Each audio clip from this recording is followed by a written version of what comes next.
we've got a lot more to go over about the debate night. So Vivek Ramaswamy, I knew I heard this somewhere. So Vivek Ramaswamy introduced himself as a skinny guy with a funny last name. Of course, Chris Christie, everybody's calling him out for being racist because he said a skinny guy with an odd last name. I don't know what. I don't like Chris Christie. To be fair though, when Vivek said that, he actually gave credit to Obama.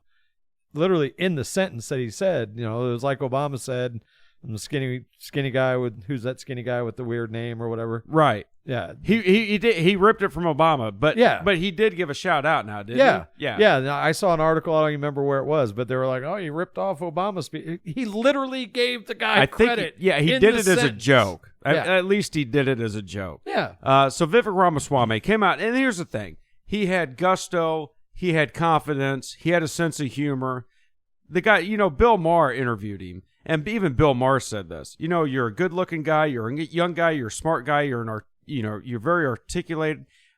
I think Ramaswamy's got a big future in this. Now, I guess Ramaswamy's flip-flopped around in the past, but you name me a politician that hasn't. Oh, for sure. And bar none. I mean, as far as the people that were on that stage, he was the star, without question.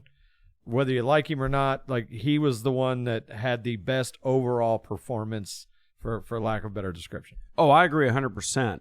And, speaking of flip-flopping, or, I don't know, doing stuff that's not agreed upon, by your party or some detractors, I want to go over a few things that most of the never-Trumpers like to bring up, okay? And we're kind of steering off course, so we're going to get back into stuff, but there's a couple things that weigh heavy on me when somebody says, Donald Trump, was worse on the Second Amendment than Obama. Or, Donald Trump never got the wall done. Or it's one of these things. The Second Amendment thing. If you're a Trump supporter and you hear somebody, a detractor or a rhino, or somebody that doesn't support Trump, talk about how hard he was on the Second Amendment, I want you to go back to October of 2017 and you and I talked about this, Stephen Paddock shot up the concert in Las Vegas. Yeah. And we talked about how odd this was that he did it. That he actually he didn't get away with it, but he got away with setting it up. Of course, he offed himself. So allegedly, he offed himself. Just like allegedly he was the only person shooting. So how many decades is it going to take for the grassy knoll of Las Vegas to come out? Is my question. How did they set it up? Anyway. So the big thing is, have you ever heard of bump stocks, D's? Yeah. Okay. Bump stocks, you replace the stock on your AR-15, or maybe if you've got an AK-47 or whatever have you be into, you replace it with this thing. It's a stock, but it allows the firearm itself, the upper and the lower receiver, to cycle back and forth. And you hold your finger on the trigger, and it mimics fully automatic. The only problem is the way it does it, you can't hit the broadside of a barn with it. Yeah, keeping your aim is... You can't. No. You can't do it. So all of us firearms enthusiasts, is I think is the correct way to label us, firearms enthusiasts, would never buy one because they're junk. They're worthless. It's almost like taking tannerite out and putting it out in your field and shooting it and goes, let's drink another Bud Light. All these redneck stuff, man. So anyway, we didn't care. And then Trump comes in, all the liberals are flipping out because, look, check this out. Let me see my stats. He fired into a crowd of 22,000 people. He fired 1,000 rounds.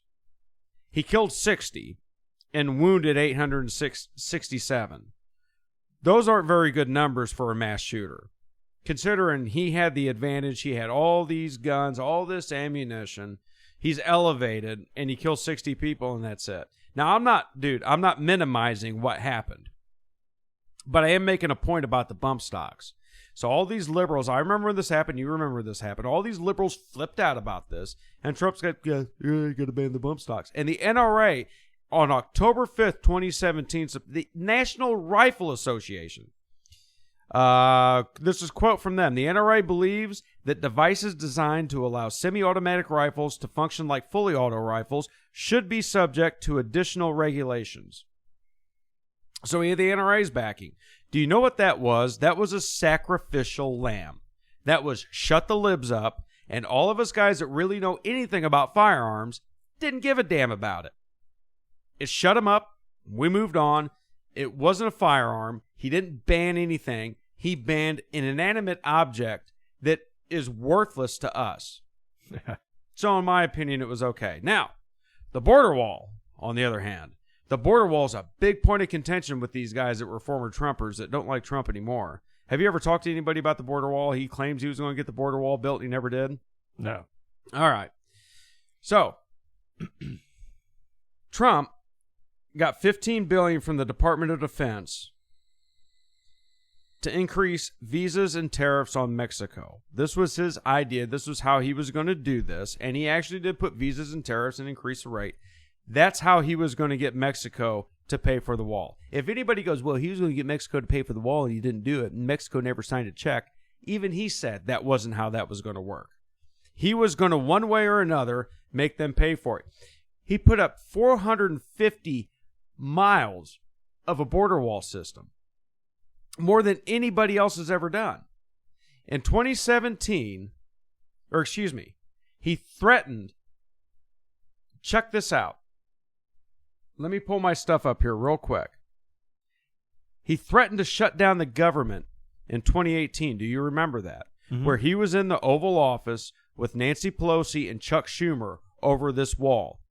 Now, you got to remember, the House and the Senate were not the Republicans at this time. So you cannot blame him for not getting the wall done. He sat there and threatened to shut down the government and held out for 2 months, which was the longest government shutdown in history.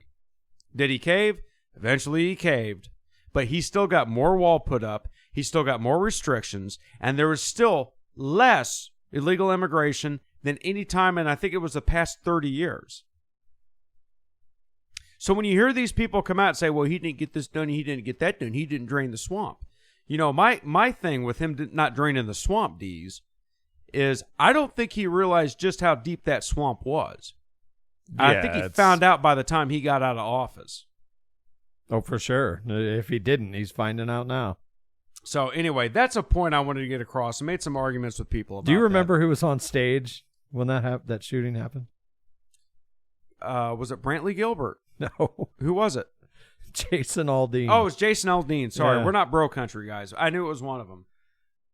You guys had a rough 5 years. Yes, he has. Yes, he has. So anyway, let's get into something else. This was pretty good.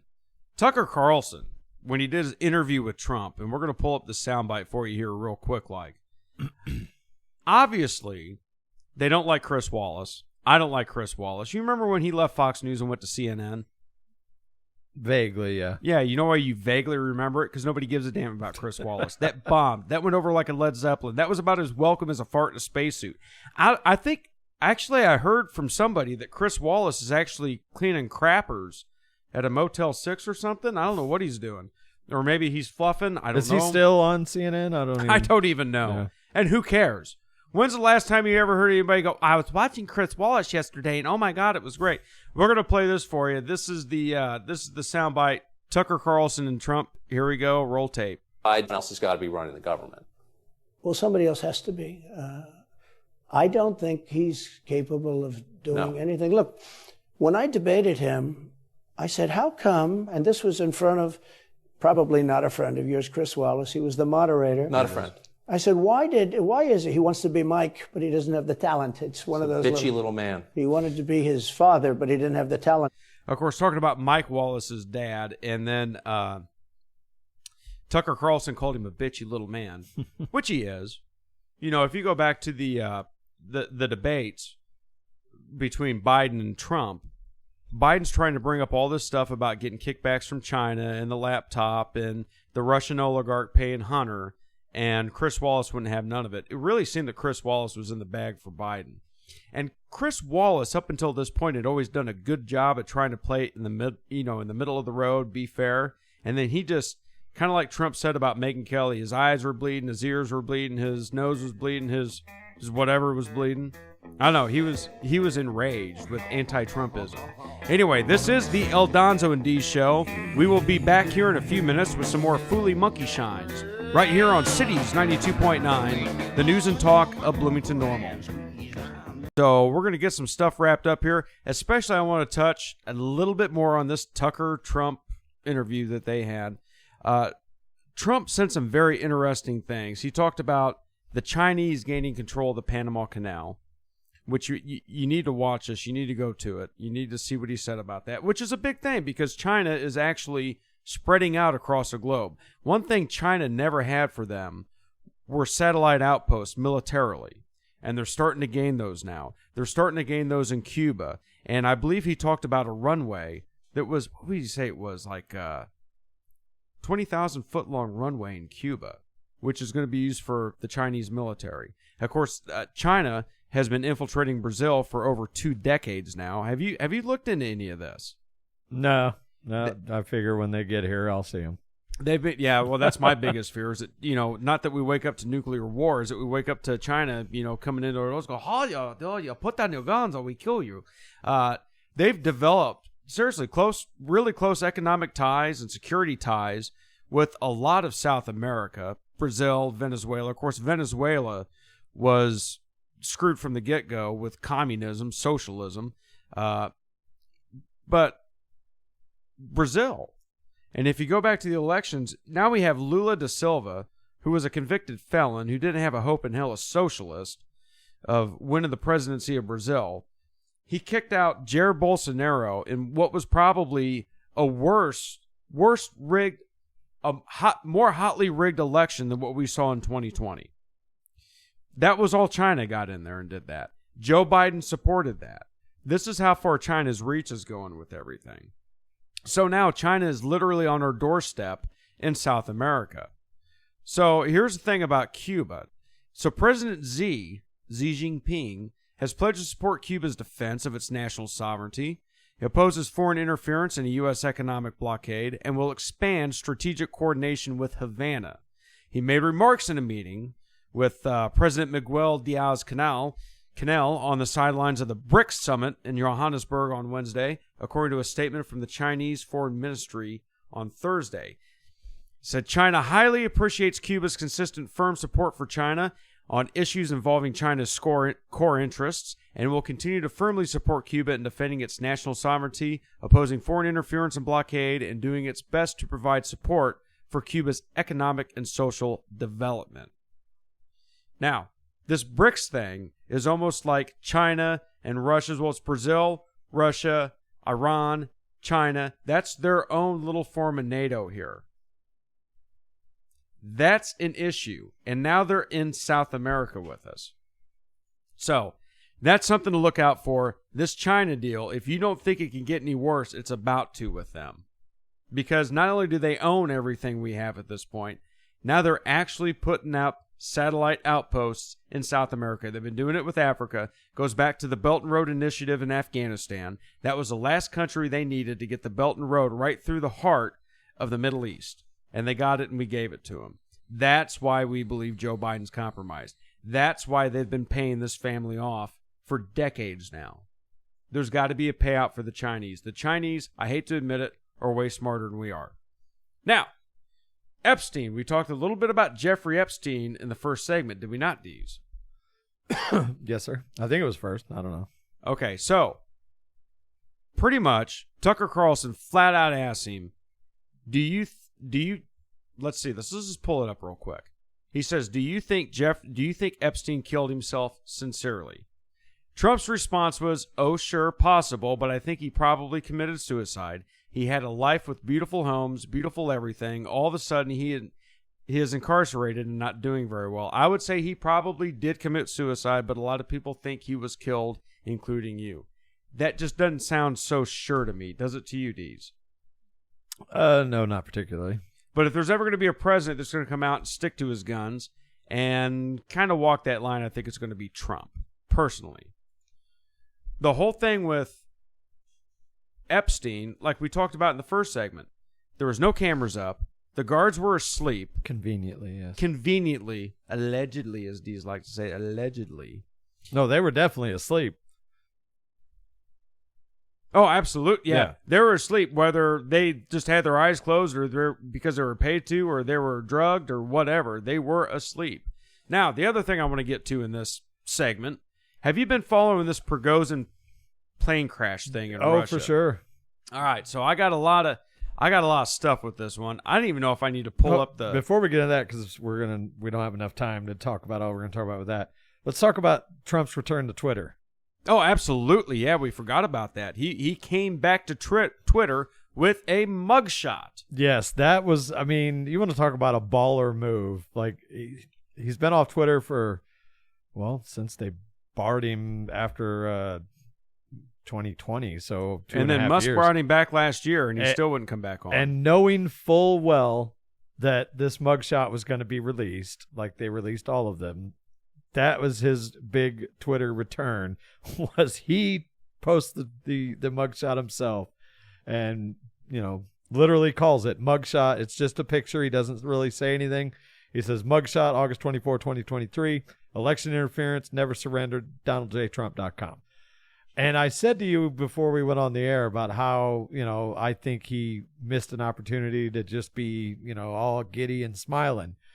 But then after reading some of these, and you saw a couple of things we saw on Twitter, he looks, like he's hard, like almost, for lack of a better description, like thuggish, like he's mean mugging, and it's growing on me. Well, he can't be happy. No, I get it, but it's almost like defiant. In fact, he should be damn defiant. Who's the goofy dude on CNN? Stelter. Is that his name? Is that who I'm thinking of? I think it was Brian Stelter was talking about. No, I don't think. No, he John got Bolton. canned. Yeah, John Bolton. John Bolton was whining about it, saying he's using his viral mugshot to boost his popularity going into the election, and called him a thug. And now I like the mugshot. I think it's funny. Well, yeah, John Bolton, screw him. Yeah, he turned around and stabbed it. I think it's funny too. I really do. And Rudy Giuliani's got released, and Rudy Giuliani doesn't look happy. No. But if you got New York City out of 9/11, and you had rebuilt New York City in one of the safest big cities in the world, and this is the thanks you get. Right. This is the El Donzo and D Show. We'll